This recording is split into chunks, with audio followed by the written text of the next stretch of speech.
So hi everyone, welcome to the YouTube channel of Chem Lover. So in today's lecture, I have taken 5 or 6 questions which have previously been asked in NEET 2020. So let us try to solve these questions and we will see the concept behind these questions. So question number first I have taken, this is from organic chemistry.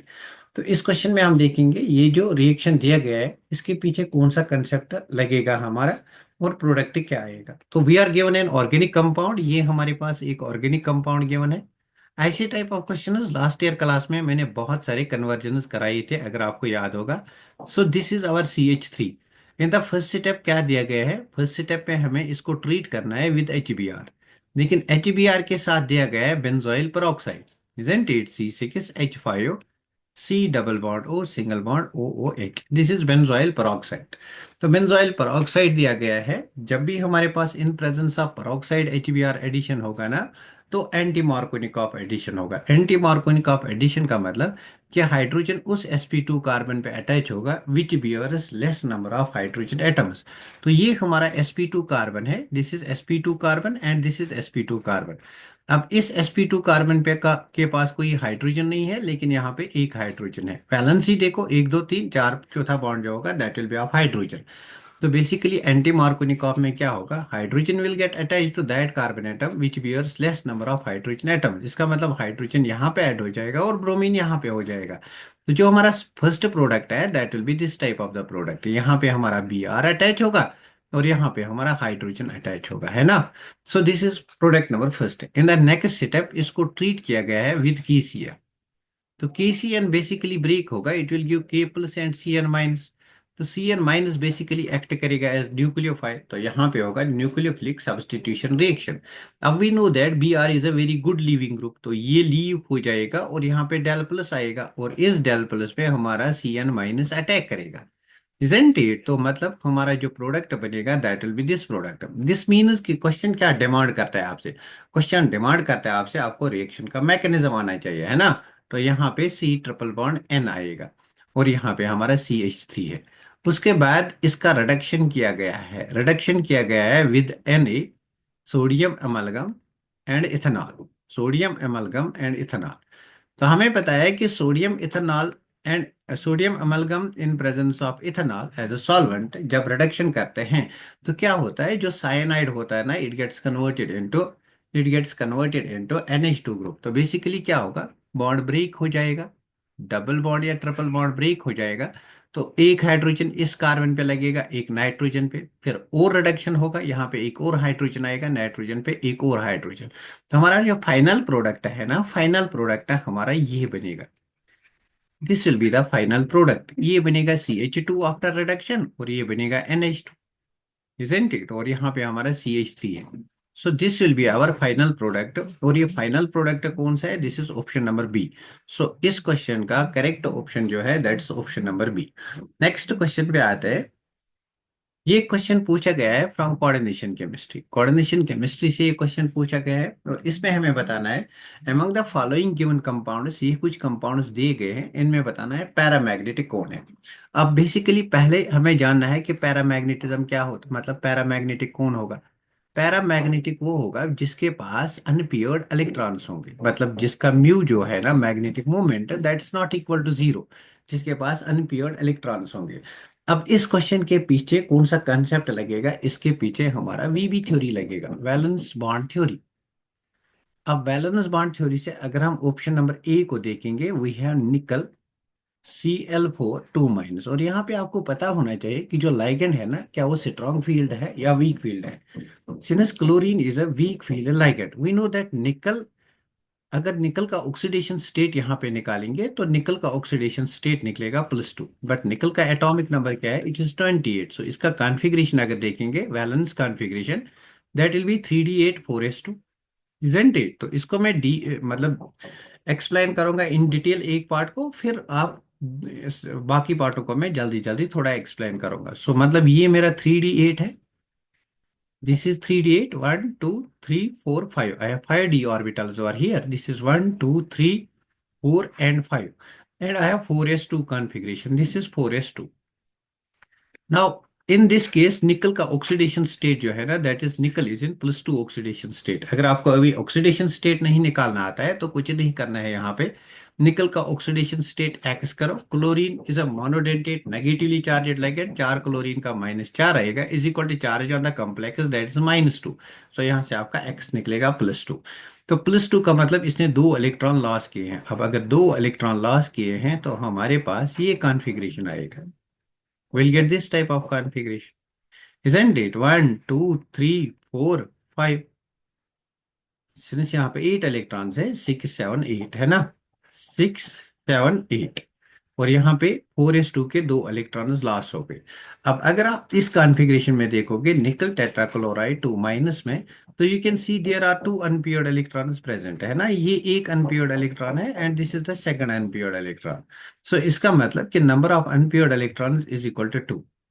अगर number of unpaired electrons present है, that means it is paramagnetic. So we can confirm कि ये जो compound है ना, this is paramagnetic. अब next time अगर यहाँ पे क्वेश्चन पूछेगा तो कैसे पूछेगा, बिकॉज हमें फोकस करना है आगे आने वाले एग्जाम्स पे। तो नेक्स्ट टाइम इसका मैग्नेटिक मोमेंट पूछेगा। मैग्नेटिक मोमेंट कैसे निकालते हैं, √n × n+2। So what is n over here? N is the number of unpaired electrons, so it is 2 × 2 + 2। So this will be √8, isn't it? तो this will B √8। अब √8 आप कहाँ solve करने बैठोगे, मैं आपको यहाँ पे एक ट्रिक दे दूंगा। अगर नंबर ऑफ अनपेयर्ड इलेक्ट्रॉन्स 1 होगा, 2 होगा, 3 होगा या 4 या 5, if the number of unpaired electrons is 1 तो मतलब मैग्नेटिक मोमेंट निकलेगा 1.73। अगर 2 होगा it will come out to be 2.83। If the number of unpaired electrons is 3 it will come out to be 3.87। If it is 4 it will come out to be 4.92 approximately. If 5 it comes out to be 5.90। So अगर मैं directly इसको solve करने के बदले इसका value लिखूंगा, इसका value will be equal to 2.83 Bohr magneton. Clear. So ये एक ट्रिक है, इससे आप याद रख सकते हो कि कौन सा रूट का वैल्यू क्या आएगा, या डायरेक्टली नंबर ऑफ इलेक्ट्रॉन्स अगर इतने होंगे तो मैग्नेटिक मोमेंट म्यू कितना होगा। क्लियर। तो मतलब ई जो हमारा है ये पैरामैग्नेटिक है। हमारे ऑप्शन में ए आना चाहिए, तो बी ऑप्शन में ए नहीं है, so we can cancel out this option. ना निकल टेट्रा कार्बोनिल की बात करेंगे, है ना, निकल टेट्रा कार्बोनिल। सो यहाँ पे अगर हम देखेंगे CO is a strong field ligand.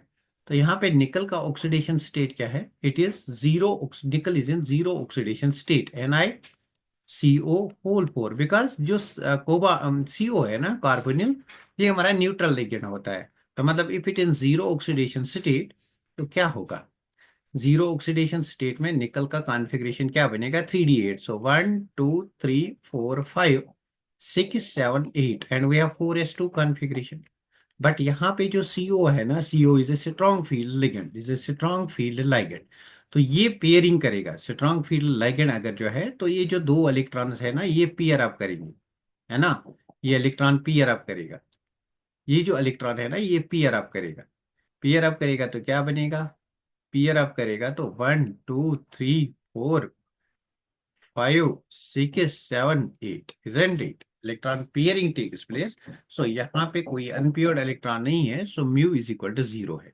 तो मतलब ये हमारा पैरामैग्नेटिक नहीं है, बी हमारे ऑप्शन में नहीं आना चाहिए। सो ऑप्शन बी जो यहाँ पे है इट्स इनकरेक्ट। नाउ यहाँ पे भी देखो CN is a strong field ligand, but यहाँ पे निकल का ऑक्सीडेशन स्टेट +2 है। +2 मतलब निकल टेट्रासाइनाइड में क्या हाल होगा, निकल टेट्रासाइनाइड में निकल इज इन +2 ऑक्सीडेशन स्टेट। +2 मतलब इसका कॉन्फ़िगरेशन 3D8 होगा। अब अगर कॉन्फ़िगरेशन 3D8 है, अगर कॉन्फ़िगरेशन 3D8 है, so we have this type of configuration 6, 7, 8। But since यहाँ पे लाइगेंड जो है that is a strong field ligand, cyanide is a strong field ligand, तो क्या होगा, स्ट्रॉन्ग फील्ड लाइगेंड है तो यहाँ पे पियरिंग हो जाएगी। पियरिंग हो जाएगी तो क्या होगा, what will happen after peering, pairing हो जाएगी तो मतलब यहाँ पे कोई अनपेयर्ड इलेक्ट्रॉन नहीं रहेगा। सो इस केस में भी म्यू इज इक्वल टू 0 है। So this is diamagnetic, this is not paramagnetic. मतलब सी भी हमारे ऑप्शन में नहीं आना चाहिए। So option number 1 is also incorrect. Now coming to nickel hexa aquo 2+। अब बात करते हैं निकल हेक्सा एक्ो 2+। यहाँ पे भी इस केस में भी क्या है, nickel is in +2 oxidation state. +2 oxidation state मतलब we have D8 configuration, 3D8 configuration. Now 3D8 configuration means we have 1, 2, 3, 4, 5, 6, 7, 8. But यहाँ पे जो वाटर है ना, it's a weak field ligand. Water is a weak field ligand. Week field ligand का मतलब ये peering नहीं करेगा. पियरिंग नहीं करेगा तो अनपियर्ड इलेक्ट्रॉन रहेंगे. So in this case n number of unpaired electrons comes out to be 2, magnetic moment will be 2.83 bm. तो नेक्स्ट टाइम आ सकता है विच ऑफ द फॉलोइंग है सिमिलर मैग्नेटिक मोमेंट. दो चार क्वेश्चन कॉम्प्लेक्सेस देगा, फिर बोलेगा इनमें सिमिलर सेम मैग्नेटिक मोमेंट किसका है ना. तो मतलब ये जो डी है ना, ये पैरामैग्नेटिक है, तो डी हमारे ऑप्शन में आना चाहिए. अब डी हमारे थर्ड एंड फोर्थ में है, इसलिए हमें ये भी चेक करना पड़ेगा. चलो इसको चेक करते हैं. इस ऑप्शन को चेक करते हैं. टेट्राफिनाइल ट्राइफिनाइल फॉस्फीन है ना. तो दिस इज निकल, और इसके साथ चार ट्राइफिनाइल फॉस्फीन लाइगेंड जुड़े हैं. तो ट्राइफिनाइल फॉस्फीन भी बेसिकली क्या है, it's a strong field ligand, और ये न्यूट्रल लाइगेंड है. न्यूट्रल लाइगेंड है तो ये मतलब इसका ऑक्सीडेशन स्टेट निकल का यहाँ पे क्या होगा, oxidation state will be in zero. Nickel will be in zero oxidation state. Zero oxidation state में मतलब हमारे पास क्या होगा, जीरो ऑक्सीडेशन स्टेट में we have this type of configuration: 1, 2, 3, 4, 5, 6, 7, 8, and we have 4s2. This is zero oxidation state. Now since जो हमारा PPH3 है, what is this PPH3? PPH3 is a strong field ligand. strong field ligand है. Again क्या करेगा, pairing करेगा. Pairing करेगा तो मतलब n number of unpaired electron zero होगा, और मैग्नेटिक मोमेंट क्या होगा, magnetic moment will be zero.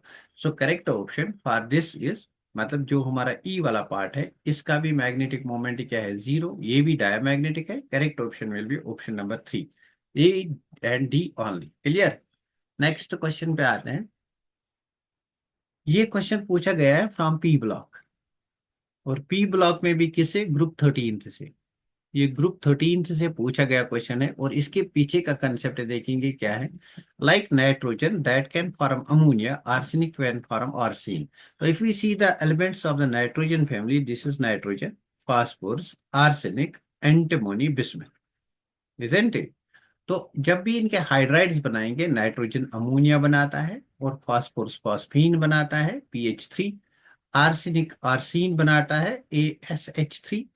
और ये स्टेबीन बनाता है, इजंट इट, SbH3. और नीचे क्या होता है वो अभी देखेंगे, है ना. उसके बाद बोला है दिस इज स्टेटमेंट फर्स्ट, मतलब like ammonia phosphorus can form phosphine. Ammonia like ammonia phosphorus can form phosphine. Like ammonia arsenic can form arsine. So statement 1 is correct. Antimony can not form antimony pentoxide. This is antimony. Antimony pentoxide क्या बनता है, मतलब Sb2O5. और nitrogen का oxide जो है that is N2O5.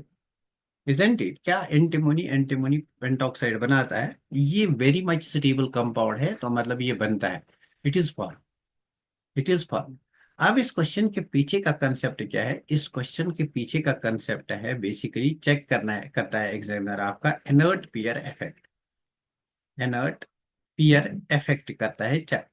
Inert pair effect क्या कहता है कि जब जब आप डाउन द ग्रुप जाते हो, in case of P block elements, group 13, group 14, group 15, group 16, तो क्या होता है जब डाउन द ग्रुप जाते हो, जो NS इलेक्ट्रॉन्स होते हैं, NS2 electrons, they remain reluctant to bonding.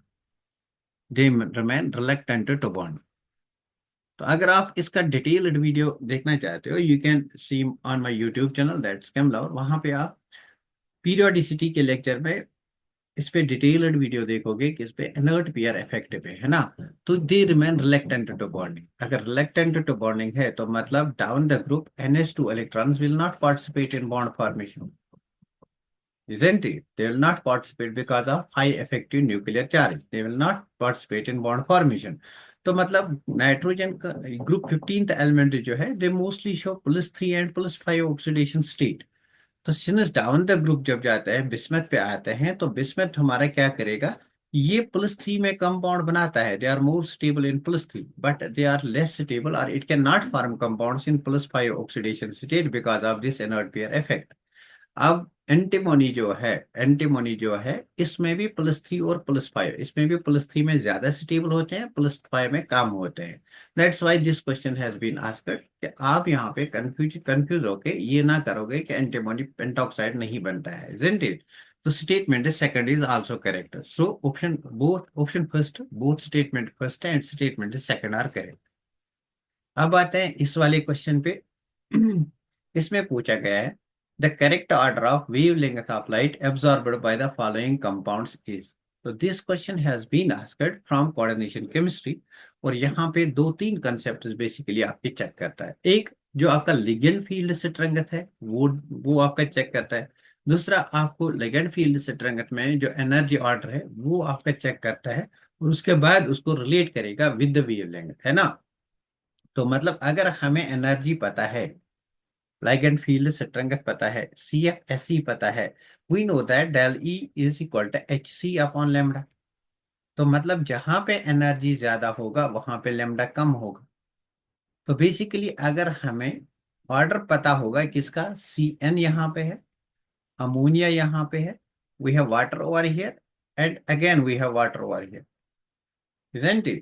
सो इनमें अगर देखेंगे CN सबसे स्ट्रॉन्ग लाइगेंड है। अगर लाइगेंड स्ट्रेंथ का ऑर्डर निकालेंगे CN ज्यादा होगा compare to ammonia which is more than that of water. So water is a weak field ligand. जो स्ट्रॉन्ग फील्ड लाइगेंड होता है उसमें डेल ई ज्यादा होगा। डेल ई अगर ज्यादा है तो लेमडा कम होगा, डेल ई ज्यादा लेमडा कम, इजंट इट?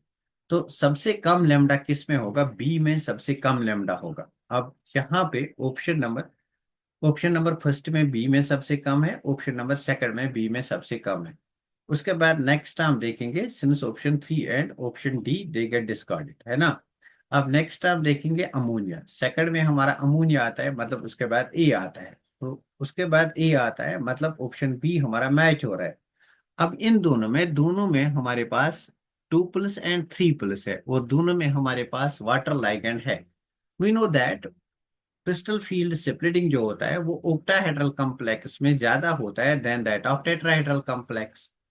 तो अगर टेट्राहेड्रल कॉम्प्लेक्स में ओक्टाहेड्रल मतलब क्रिस्टल फील्ड सेपरेटिंग ज्यादा है तो डेल ई ज्यादा होगा। अगर डेल ई ज्यादा है इसका मतलब लेमडा कम होगा। तो लेमडा अगर कम होगा तो थर्ड पॉइंट पे आएगा हमारा डी, और लास्ट पे हमारा सी आएगा। So option number B is the correct option for this question. Clear? तो इसके पीछे दो कंसेप्ट बेसिकली थे। एक आपका क्रिस्टल फील्ड स्टेबलाइजेशन एनर्जी, कहाँ पे क्रिस्टल फील्ड सेपरेटिंग ज्यादा होती है कहाँ कम, फिर उसको रिलेट करना था with wavelength of the light absorb. Next question पे आते हैं। ये क्वेश्चन पूछा गया है फ्रॉम रीडॉक्स रिएक्शन। इसके पीछे उतना कोई कंसेप्ट नहीं है, बहुत ही इजी क्वेश्चन पूछा गया था। इसमें सिंपली आपको बताना है oxidation number of the come elements which have been represented by dash. तो यहाँ पे डैश दिया गया है, और इस डैश वाले एलिमेंट को रिप्रेजेंट किया है, जो एलिमेंट मार्क किया गया है इसका ऑक्सीडेशन नंबर निकालना है। तो अगर H2SO4 की बात करेंगे, this is S double bond O double bond O single bond OH single bond OH। यहाँ पे अगर ऑक्सीडेशन स्टेट देखेंगे, so basically oxygen more electronegative है, सो ये -1 होगा, ये +1 होगा, ये -1 होगा, ये +1 होगा, ये -1 होगा, ये +1 होगा। इस बॉन्ड को तोड़ेंगे, ये -1 होगा, ये +1 होगा।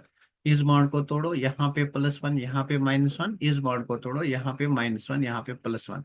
तो सल्फर के ऊपर आता है 6+ ऑक्सीडेशन स्टेट। तो 6 एंड 4, सो ये वाला ऑप्शन नहीं हो सकता है। Option third can not be the answer. ना हाइड्रोजन परऑक्साइड, हाइड्रोजन परऑक्साइड में ऑक्सीजन का देखना है। ऑक्सीजन 99% केस में -2 ऑक्सीडेशन स्टेट दिखाता है, लेकिन in case of peroxide it shows -1 oxidation state. चलो परऑक्साइड चेक करते हैं। सो दिस इज परऑक्साइड। यहाँ पे अगर हम देखेंगे, ये -1 है, ये +1 है, ये माइनस सॉरी ये +1, हाँ ये +1 है, ये -1 है। तो ऑक्सीजन का आ गया ऑक्सीडेशन स्टेट -1। सो पेरोक्साइड के केस में -1, तो यहाँ पे -2, यहाँ पे -2, यहाँ पे -2, तीनों डिस्कार्ड होंगे। सो option number 1 will be the correct option, and in case of KO2 it will be +1। Clear? Next question पे आते हैं। सो ये क्वेश्चन जो पूछा गया था ना, this is a debatable question. इस क्वेश्चन को आप मतलब इस क्वेश्चन को आप रेफर कर सकते हो इसकी की के लिए, है ना। तो बेसिकली ये क्वेश्चन ठीक है, लेकिन क्वेश्चन जब लिखा गया है इसमें थोड़ा लिखने में एरर है। क्वेश्चन कैसा होना चाहिए पहले वो बात करेंगे। क्वेश्चन होना चाहिए ये कोबाल्ट NH3Cl3, है ना, ये कॉम्प्लेक्स ठीक है। दूसरा कॉम्प्लेक्स हमारा है कोबाल्ट NH3 होल 4 Cl2। यहाँ पे बाहर एक Cl होना चाहिए, बिकॉज यहाँ पे 3 Cl थी है तो एक बाहर निकाला है। उसके बाद हमारे पास कॉम्प्लेक्स है कोबाल्ट NH3 होल 6, और बाहर हमारे 3 क्लोरीन है, तो बिल्कुल ये वाला भी ठीक है। तो कोबाल्ट NH3 होल 5Cl, और बाहर यहाँ पे होना चाहिए 2 Cl, अब एक है तो एक लिखिए। अब देखो यहाँ पे हमें बताना है minimum conductance in the solution. अब कंडक्टेंस जो है, conductance conductance in case of coordination complexes या एनी अदर केस, ये डिपेंड करता है नंबर ऑफ आयन्स पे। नंबर ऑफ आयन्स पे, जितने नंबर ऑफ आयन ज्यादा होंगे उतना कंडक्टेंस ज्यादा होगा। ना इन दिस केस अगर हम देखेंगे there is only one ion, यहाँ पे देखेंगे there is only one ion, तो इन दोनों के बीच में आप कौन सा ऑप्शन लगाओगे, मतलब आपको भी यहाँ पे कंफ्यूजन होगा। क्यों कंफ्यूजन होगा, बिकॉज क्वेश्चन पूछना था ऐसे, यहाँ पे दो आयन्स बनते, ये प्लस आयन बनता, ये माइनस आयन बनता, तो दो आयन्स बनते, बट ऐसे नहीं दिया गया है, इसलिए इस क्वेश्चन को आप रिप्रेजेंटेशन कर सकते हो। सो यहाँ पे एक आयन है, यहाँ पे भी एक आयन है। यहाँ पे अगर आयन देखें, ये एक प्लस है और 3 क्लोरीन है, total number of ion is 4। यहाँ पे देखो ये एक आयन है कैटाइन और एक एनाइन है, total number of ion is 2। सो सबसे ज्यादा कंडक्टेंस थर्ड का होगा, फिर फोर्थ का होगा, लेकिन 1 और 2 का कंडक्टेंस सेम होगा। क्यों, बिकॉज क्वेश्चन लिखने में एरर है। सो हाल फिलहाल आप इस क्वेश्चन को रिप्रेजेंट कर सकते हो, बट अगर यहाँ पे रिज्यूम करेंगी कि क्वेश्चन में एरर है तो ऑप्शन नंबर 1 इसका करेक्ट ऑप्शन आ सकता है।